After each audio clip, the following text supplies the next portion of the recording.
ഞാൻ സെപ്പറേറ്റ് ആയിട്ട്, കാരണം എനിക്ക് എന്റേതായ കേസ് ഫയൽ ചെയ്യണം എന്നാണ് എന്റെ ആഗ്രഹം. അപ്പം ഞാൻ അതിലേക്കാണ് ഇമ്പോർട്ടന്റ് കൊടുക്കുന്നത്. ഇതിൽ ആകെ ലിമിറ്റഡ് കാര്യങ്ങൾ മാത്രമേ ഈ കേസിലുള്ളൂ. അപ്പൊ നമുക്ക് എന്താണ്, നമുക്ക് ഡീറ്റെയിൽഡ് ആയിട്ടുള്ള കാര്യങ്ങളിലേക്ക് പോകേണ്ടത്. ജില്ലാ ഭരണകൂടം പറയുന്ന കാര്യങ്ങൾ മുഴുവൻ തെറ്റായ വിവരാണെന്ന് നമ്മളെ ഭാഗത്തുനിന്ന് അത് പറഞ്ഞ് മനസ്സിലാക്കി കൊടുക്കാൻ നമ്മളെ കൊണ്ട് കഴിഞ്ഞില്ല. പിന്നെ ഇതേമാതിരി ഒരാള് വെള്ളത്തിന്റെ അടിയിൽ പോയി മരണപ്പെട്ടാലും അതിന്റെ ഒരു എന്താ പറയുക സീരിയസ്നെസ് മനസ്സിലാക്കിയിട്ട് ഈ കേസ് ഒരിക്കലും ഒരു മാസം നീട്ടി വെക്കാൻ പാടില്ലാത്തതാണ്. പക്ഷെ ഇതിന്റെ സീരിയസ്നെസ് എന്താണെന്ന് കഴിഞ്ഞാൽ നമുക്ക് ആളെ കിട്ടിയിട്ടില്ല ഇതുവരെ. നമ്മളെ ഓൾറെഡി അവിടുത്തെ ഭരണകൂടം വേട്ടയാടി കൊണ്ടിരിക്കുകയാണ്. ഞങ്ങളെ ആളുകളെ അവിടേക്ക് പരിസരത്തേക്ക് അടുപ്പിക്കുന്നില്ല, മാധ്യമ പ്രവർത്തകരെ അടുപ്പിക്കുന്നില്ല. ഇങ്ങനെയൊക്കെ എന്താ പറഞ്ഞു കഴിഞ്ഞാല് വളരെ ഒരു എന്താ പറയുക സങ്കീർണമാക്കി കഴിഞ്ഞു. ഈ ഒരു സിമ്പിൾ കാര്യത്തിന് ഇത്ര സങ്കീർണമാക്കി കൊണ്ടുപോകേണ്ട ആവശ്യമില്ല. വഴി തെറ്റിച്ചെന്ന് പറഞ്ഞത് അവിടുത്തെ കർണാടക SP ആണ് പറഞ്ഞത്. ഈ കർണാടക SP 4 ദിവസം വരെ ഞങ്ങൾ ആ പരിസരത്ത് നമ്മൾ ഓരോ കൈയും കാലും പിടിച്ച് നടന്നീന്. ആ സമയത്ത് അന്ന് കോരിച്ചെരുവിനെ മയത്ത് പോലും നമ്മൾ ഓരോ ജീപ്പിന്റെ അടുത്ത് പോകുമ്പോൾ റീൽസ് കണ്ടിരിക്കുക എന്നല്ലാതെ നമുക്ക് യാതൊരു തരത്തിലുള്ള. പിന്നീടാണ് ഇവർക്ക് മനസ്സിലായത് ഇത് എന്താണ് കഴിഞ്ഞാൽ ഒരു മലയാളി ഉൾപ്പെട്ട സ്ഥിതിക്ക് ഇത് മൊത്തം കേരള ഇളകി വരുന്നുണ്ട്. പിന്നാലെ നടന്നിട്ട് പോലും അവര് എന്താ പറയാ ഈ നായ്ക്കളെ ആട്ടണ മാതിരി പോ പറഞ്ഞിട്ട് ഇവിടെ നല്ല വണ്ടി ഇല്ല പറഞ്ഞിട്ട് അങ്ങനെ ആട്ടിട്ട് ഞാൻ കെഞ്ചിക്കിന് നമ്മള് ഇവരോട്. ഈ ഒരു ലോറി മിസ്സിംഗ് ആണ്, ലോറിന്റെ ഉള്ളിൽ ആ ഡ്രൈവർ ഉണ്ട്, നമ്മൾ ഡ്രൈവർ മിസ്സിംഗ് ആണ്. കർണാടക മിനിസ്റ്റർ, റവന്യൂ മിനിസ്റ്റർ വിധാൻസഭയിൽ സംസാരിച്ചത് 3 ടാങ്കർ ലോറി അപകടത്തിൽപ്പെട്ടിട്ടുള്ളൂ. അതിൽ 2 ടാങ്കർ ലോറി പുഴയിലേക്ക് പോയി, 2 ടാങ്കർ ലോറി ലോഡഡാ, ഒരു ടാങ്കർ ലോറി വെള്ളത്തിന്റെ മേലേക്ക് നിൽക്കുന്നുണ്ട്, പൊങ്ങി കണ്ടത്. ആ ടാങ്കർ ലോറി എന്താക്കി ലീക്കിംഗ് ഉണ്ടായിരുന്നു. ആ ലീക്ക് അടച്ച് ഒരു ഇതാക്കി. രണ്ടാമത്തെ വെള്ളത്തിൽ പോയ ടാങ്കർ ലോറിയുടെ ഒരു ഉത്തരമില്ല. ഇതന്നെ ആ വീഡിയോ കയ്യിലുണ്ട്. ഇതേമാതിരി തന്നെ 2 ടാങ്കർ ലോറി കാലിയാണെന്ന് പറഞ്ഞുകൊണ്ട് കാർവാർ കളക്ടർ വീഡിയോ ഉണ്ട്. ടോട്ടൽ 3 ടാങ്കർ ലോറി അപകടത്തിൽപ്പെട്ടു. അവിടെ എവിടെയും നമ്മളെ ലോറിനെ പറ്റിയിട്ട് പറഞ്ഞിട്ടേ ഇല്ല. നിയമസഭയ്ക്കകത്തും പറഞ്ഞിട്ടില്ല. ഇല്ല. ഇത് ആ സമയങ്ങളിലൊക്കെ നമ്മൾ വിളിച്ചു പറയുന്നത് നമ്മളെ ലോറി മിസ്സിംഗ് ആണ്. ഒരു പരിഗണന പോലും നൽകിയിട്ടില്ല. 4 ദിവസം തിടുക്കപ്പെട്ടിട്ട് ഇവര് എന്തൊക്കെയൊക്കെ അവിടെ മൂടി മറച്ചു. ഇതാണ് നമ്മള് പലവട്ടം എല്ലാവരോടും പറയുന്നത്. 4 ദിവസം നമ്മൾ വൈദ്യുതിച്ച് പറഞ്ഞാൽ 4 ദിവസം നമ്മൾ അവിടേക്ക് കയറ്റിയിട്ട് പോയില്ല. അങ്ങനെ നിൽക്കുമ്പോഴാണ് എന്താണ് അവരെ ഭാഗ്യക്കേട് എന്ന് പറയാലോ, ഒരു മലയാളി ആയിക്കുള്ളിൽ പെട്ടുപോയി. അതോട് കൂടിയിട്ട് കളി മുഴുവൻ മാറി. പക്ഷെ ആ കളി പൂർണ്ണമായിട്ടും പുറലോകത്തേക്ക് എത്തണമെങ്കിൽ ഇനിയും മുന്നോട്ടേക്ക് പോകും. കർണാടക ഹൈക്കോടതിന്റെ ഭാഗത്ത് സ്ട്രോങ് ആയിട്ട് ഞങ്ങൾക്ക് എന്താ സപ്പോർട്ട് കിട്ടിയാലേ ബാക്കിയുള്ള കാര്യങ്ങൾ മുന്നോട്ട് പോവുള്ളൂ. അർജുൻ മാത്രമല്ല, 11 പേര് മരണപ്പെട്ടു പോവുകയാണ്. എന്തൊക്കെ ചെറിയ കുട്ടിയൊക്കെ ഉണ്ട്. ലക്ഷ്മണന്റെ മക്കളെ ഞങ്ങള് സ്ഥിരം നമ്മളെ സ്ഥലമാണ്. മലയാളം നല്ല സംസാരിക്കും ലക്ഷ്മണേട്ടൻ. അവിടുത്തെ ദോശയും ചമ്മന്തി ഒക്കെ ഫേമസ് ആണ്, സാമ്പാറും ഒക്കെ. ഇങ്ങനെയൊക്കെ ഉള്ള സമയത്ത് ഈ കുട്ടികള് ഇവരൊക്കെ മരണപ്പെട്ട ഒരു കേസ് ഇത്ര നമ്മളെ പൗരന്മാരല്ലേ, കേരളത്തിലെ പൗരന്മാരായിക്കോട്ടെ, ഇന്ത്യയിലെ ഏത് പൗരനായിക്കോട്ടെ, അവർക്കൊരു എന്താ പറഞ്ഞു കഴിഞ്ഞാല് അറ്റ്ലീസ്റ്റ് ഓനെ മരണത്തിന് ശേഷമെങ്കിലും ഒരു മാന്യമായി ബഹുമാനിക്കണം. പരിസരത്തേക്ക് വരാൻ പറ്റില്ല. അവിടെ പരിസരത്തേക്ക് വരാൻ പറ്റില്ല. കലക്ടറെ കാറിന് കൈ വെച്ച് ഞാൻ കലക്ടറോട് സംസാരിച്ചതിന് താൻ വണങ്ങി നിൽക്കുന്നാ പറയുന്നത്. ഞാൻ മനസ്സിലാക്കുന്നത് ജനാധിപത്യത്തിൽ ഏറ്റവും പവർഫുൾ ജനങ്ങളാണെന്നാണ് ഞാൻ പഠിച്ചത്.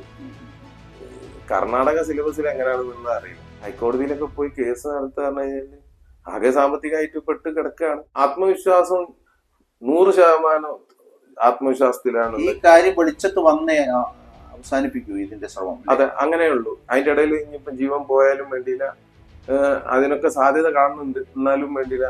അങ്ങനെ ചില ഭീഷണികളും ആ സമയത്ത് ഉണ്ടായി, പല രാത്രികളിലും ഉണ്ടായി ഉണ്ട്. ഇനി ഇവിടുന്ന് കേരളത്തിൽ എത്ര ജനങ്ങള് അതർ സ്റ്റേറ്റുകളിൽ പോയി അപകടത്തിൽ പെട്ട് കഴിഞ്ഞാലും അപകടത്തിൽ പോകുമ്പോ തന്നെ ഒരു ധൈര്യം ഉണ്ടാവണം. ഈ 6 ലോറിൽ ഒന്നേ പോയിട്ടുള്ളൂ, 5 ലോറുണ്ട്. ഓർക്കൊരു കോൺഫിഡന്റ് ഞാൻ കൊടുക്കണ്ടേ? ഇനി യാത്ര ചെയ്യേണ്ടവർക്ക്. കേരള ഗവൺമെന്റ് ഇപ്പം തന്നെ സിനിമാ നടിമാർക്ക് പ്രശ്നത്തിന് വേണ്ടിയിട്ട് ഒരു കമ്മീഷൻ, ഹേമ കമ്മീഷൻ ഉണ്ടാക്കിയിട്ടുണ്ടെങ്കിൽ അതേമാതിരി തന്നെ ഒരു ഹേമ കമ്മീഷന് ലോറി ഡ്രൈവേഴ്സിനും വേണ്ടി ഉണ്ടാക്കിയിട്ട് ലോറി ഡ്രൈവേഴ്സിന്റെ പ്രശ്നങ്ങൾ കൂടി പഠിച്ചു നോക്കി. അതിൽ മസാല ഉണ്ടാവില്ല എന്നുള്ളൂ. സിനിമാ നടിമാരും സിനിമാ നടന്മാരും എണ്ണിയാൽ എത്ര ഉണ്ടാവും?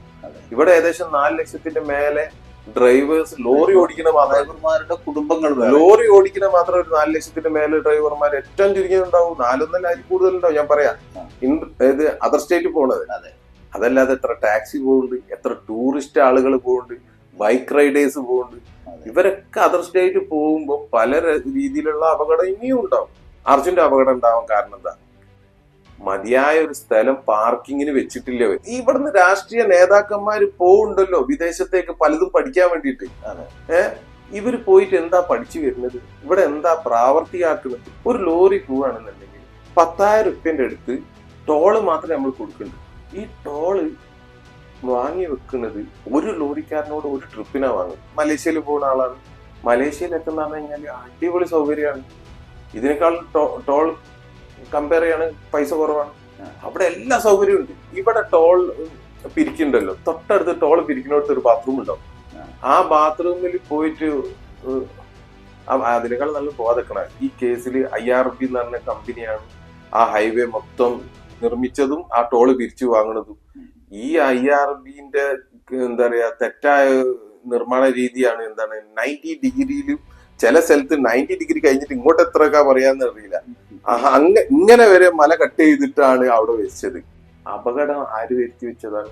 അർജുൻ വരുത്തി വെച്ചല്ലോ. ഈ IRBക്കെതിരെ എന്താ പറഞ്ഞാൽ ഈ മരണപ്പെട്ട 11 പേർക്കും നഷ്ടപരിഹാരം ഒരു എന്താ പറഞ്ഞാൽ വേറെ രൂപത്തിൽ കർണാടക ഗവൺമെന്റ് 5 കൊടുത്തത് അല്ലല്ലോ. IRB എന്ത് കൊടുത്ത്? നല്ലൊരു എമൗണ്ട് IRBന്റെ അടുത്ത് വാങ്ങും. മനുഷ്യനായ ആർക്കും അവിടെ പോയി നിന്ന് കഴിഞ്ഞാൽ നമുക്ക് ഇതിനെ മൊത്തം ഒരു അർജുനിലേക്ക് ഒതുക്കാൻ കഴിയില്ല. ഇതേ IRB ഈ റോഡ് ഉണ്ടാക്കാൻ മുന്നേ ബോംബ് വെച്ച് പൊട്ടിച്ചിട്ട് വീടുകളൊക്കെ പൊട്ടി കീറിക്കുന്നു. രാഷ്ട്രീയക്കാരായാലും ആരായാലും വേറെ എന്തെങ്കിലും കട്ടോ മുടിച്ചോ പോയിക്കോളി, ഒരു കുഴപ്പമില്ല. പക്ഷെ എന്താ പറഞ്ഞാൽ ഇങ്ങനത്തെ കാര്യങ്ങൾ പ്രോപ്പർ ആക്കിയിട്ടില്ലെങ്കിൽ ജനങ്ങൾ ചോദ്യം ചെയ്യുന്നേ വേണം. ആരുമില്ലാത്തവർക്ക് നമ്മളെ കുറെ ആൾക്കാർ ഉണ്ടാവും. എന്തായാലും കർണാടക ഹൈക്കോടതിയിൽ പോയി കൈയാണെങ്കിൽ സ്വയം ബാധിക്കും. കുറച്ചൊരു സഹായം കൂടി ആരെയും തരികയാണെന്നുണ്ടെങ്കിൽ തരാന്ന് പല ആൾക്കാരും പറഞ്ഞു. ഇവരെ ഏറ്റവും വലിയ പ്രശ്നം എന്താ പറഞ്ഞു കഴിഞ്ഞാൽ ലോറി മുതലാളിക്ക് ഭാഷകളെല്ലാം അറിയുന്നു. അതും പെട്ടുപോയി ഇവര്. ഞാൻ കന്നഡ പറയുന്നതും ഹിന്ദി പറയണതും ഒരേ ടൈമിന് ഒരു സാധാരണക്കാരന് ഇത്രയും ഭാഷ ഇത്രയും ചാനലിൽ ഞാൻ സംസാരിച്ചു. കന്നഡ ചാനലിന് ഇന്റർവ്യൂ കൊടുക്കും, മലയാള ചാനലിന് ഹിന്ദി കൊടുക്കും, ഹിന്ദി ചാനലിന് കൊടുക്കും, ഇംഗ്ലീഷ് ചാനലിന് കൊടുക്കും. ഈ 4 ചാനലിലും തുരുതുരാ സംസാരിച്ചു. ഇതൊന്നും ഒരു പ്രതീക്ഷയില്ല. ഇത് ഒതുക്കി പോണ ഒരു വിഷയം. എന്നോട് പറഞ്ഞത് മനാഫ് ഈ തെരച്ചിൽ നിർത്താൻ എഴുതി ഒപ്പിട്ട് തന്നാൽ മനാഫിന്റെ ഭാഗത്തു നമ്മള് അർജുന് കൊടുക്കാമെന്ന് ഉദ്ദേശിച്ച 5 ലക്ഷം റുപ്യ ചെക്ക് വാങ്ങിത്തരാം. ഒരു ബോണ്ട് ഒപ്പിടും വേണം. ഇൻ കേസ് അർജുന് എങ്ങാനും ജീവനോട് വന്നാൽ ഈ തന്ന 5 തിരിച്ചു തരണം. ഞാൻ പറഞ്ഞു 10 ലക്ഷം റുപ്യ തിരിച്ചങ്ങോട്ട് തരാം. ഓനെ തന്നാൽ ഇവരെ വിചാരിക്കും ഈ 5 എന്ന് പറഞ്ഞാൽ എന്താ? കർണാടകയിൽ ചിലപ്പോ 5 ലക്ഷം റുപ്യക്ക് ചിലപ്പോ 5 ഏക്കർ സ്ഥലം കിട്ടും. ഇവിടെ 5 ലക്ഷത്തിന് 1 സെന്റ് കിട്ടൂല. അതാ നാട് വ്യത്യാസം മനസ്സിലാക്കണവര്. കയറ് കണ്ട് വണ്ടിന്റെ അടിയിൽ വണ്ടി കെട്ടിയ കയറ് വണ്ടിയോട് കൂടിയിട്ടുണ്ട് എന്ന് ഈശ്വർ മൽപ്പെ പറയുകയാണെങ്കിൽ പിന്നെ ദ്രുതഗതിയിൽ പണി നടക്കണ്ടേ? ഞാൻ എന്റെ മനസ്സിനോട് പറഞ്ഞു ഇത്രയും കഷ്ടപ്പെട്ടത് ഇന്നത്തേക്ക് സഫലമായി. കാരണം എന്ന് പറഞ്ഞു കഴിഞ്ഞാൽ ഇനി ഇവർക്ക് നിർത്താൻ കഴിയില്ലല്ലോ ഈ തെരച്ചില്. ഇനി അർജുന എടുത്ത് തെരഞ്ഞു വരുമല്ലോ. അത് ഞാൻ ഉറപ്പിച്ചതേ. അതുവരെ എനിക്ക് എല്ലാ ദിവസവും സംശയം വരെ. പക്ഷെ ഈ കയറോട് കൂടിയിട്ട് ഞാൻ ഉറപ്പിച്ചു ഇനി ഒന്നും ചെയ്യാൻ കഴിയില്ലല്ലോ, ഇനി അവൻ എടുക്കണല്ലോ.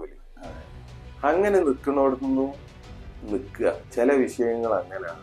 അതായത് ഒരു ടീം, ഒരു സിസ്റ്റം മര്യാദയ്ക്ക് പ്രവർത്തിച്ചു കഴിഞ്ഞാൽ നീതി നിഷേധിക്കപ്പെടുക തന്നെ ചെയ്യും. അത് നമ്മൾ എത്ര തലകുത്തി വന്നാലും. അവിടുത്തെ കലക്ടർ, SP ഇങ്ങനെ കുറച്ച് ആളുകളെ, പോലീസിലുള്ള കുറച്ച് ആളുകളെ മാറ്റി നിർത്താതെ ഇതൊരിക്കലും ഉണ്ടാവില്ല.